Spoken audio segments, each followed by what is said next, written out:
Крокодил. Крокодил йырткыч рептилияләрнең иң зурысы һәм иң куркынышы. Аның гәүдә озынлыгы 6 метрга җитәргә мөмкин. Бу рептилиянең гәүдәсе озын, ә тәпиләре кыска. Күзләре һәм борын тишекләре башының өске өлешендә урнашкан. Шуңа күрә ул көннәр буе суда ята ала.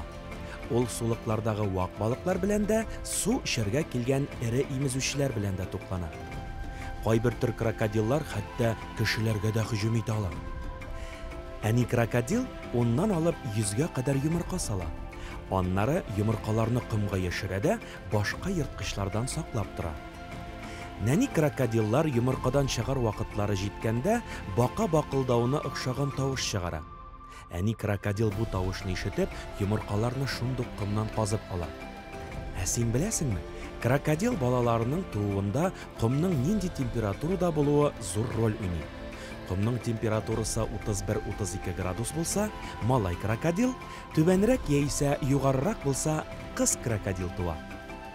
Кайвакыт крокодилның күз яшьләрендә күрергә мөмкин.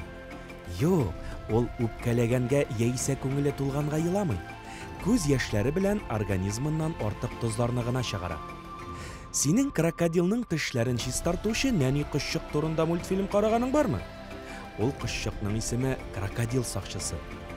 Крокодил судан чыккач, авызын зур итеп ачып куя. Моны ул тән температурасын төшерү өчен эшли. Крокодил авызыннан чыккан ит исенә бик күп чебен ишеп килә. Ә крокодил сакчысы дигән нәни кошчык шул бөҗәкләрне тотып ашый. Ә крокодилның тешен чистарту мәсьәләсенә килгәндә, бу сөйрәлүче хайванга ул бөтенләй дә кирәк түгел. Чөнки крокодилның тешләре гомер буе алмашынып тора. Кичкенә вакытта ай сайын, ә зуррак үскәч ел сайын иске тешләре кыйылып, яңалары чыга. Крокодил 100 яшькә кадәр яши. Аны Төньяк һәм Көньяк Америкада, Африкада, Азиядә һәм Австралиядә очратырга мөмкин.